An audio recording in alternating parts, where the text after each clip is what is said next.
എന്താണ് malware? ഉപദ്രവകരമായിട്ടുള്ളൊരു software പ്രോഗ്രാമിനെയാണ് malware എന്ന് പറയുന്നത്. ടോക്സിക് പാണ്ട എന്നത് ഒരു ആൻഡ്രോയിഡ് മാൽവെയർ ആണ്. അതുകൊണ്ട് തന്നെ ഇത് നമ്മുടെ ആൻഡ്രോയിഡ് മൊബൈൽ ഫോണുകളെയാണ് ഏറ്റവും കൂടുതൽ ബാധിക്കുന്നത്. ആൻഡ്രോയിഡ് ഫോണുകളിലെ മൊബൈൽ ബാങ്കിംഗ് ആപ്പുകളിൽ നിന്നും ഉപഭോക്താക്കൾ അറിയാതെ പണം ചോർത്തിയെടുക്കുമെന്നതാണ് ഈ ടോക്സിക് പാണ്ട ഉയർത്തുന്ന പ്രധാന പ്രശ്നം. സൈബർ സെക്യൂരിറ്റി സ്ഥാപനമായ ക്ലഫിയുടെ ഇന്റലിജൻസ് ടീമാണ് ഈ ടോക്സിക് പാണ്ട എന്നൊരു മാൽവെയറിനെ കുറിച്ച് മുന്നറിയിപ്പ് നൽകിയിരിക്കുന്നത്. ലോകത്തൊട്ടാകെയുള്ള ആയിരക്കണക്കിന് മൊബൈലുകളിലേക്ക് ഈ ഒരു മാൽവെയർ വ്യാപിച്ചു കഴിഞ്ഞു എന്നാണ് റിപ്പോർട്ടുകൾ സൂചിപ്പിക്കുന്നത്. ടോക്സിക് പാണ്ട എന്ന ഈ ഒരു മാൽവെയർ മിക്കപ്പോഴും നമ്മൾ അറിയാതെ തന്നെ നമ്മുടെ മൊബൈലിലേക്ക് എത്തുകയാണ് ചെയ്യുന്നത്.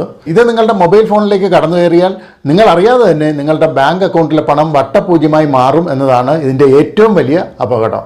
നിങ്ങൾക്കറിയാവുന്ന പോലെ എല്ലാ ബാങ്കുകളുടെയും മൊബൈൽ ആപ്ലിക്കേഷനുകൾക്ക് ശക്തമായ സുരക്ഷാ സംവിധാനങ്ങൾ നിലവിലുണ്ട്. എന്നാൽ അത്തരം സുരക്ഷാ സംവിധാനങ്ങളെയൊക്കെ മറികടന്നുകൊണ്ട് നിങ്ങളുടെ ബാങ്ക് അക്കൗണ്ടിലെ പണം ചോർത്തിയെടുക്കാൻ ഈ ഒരു മാൽവെയറിന് സാധിക്കും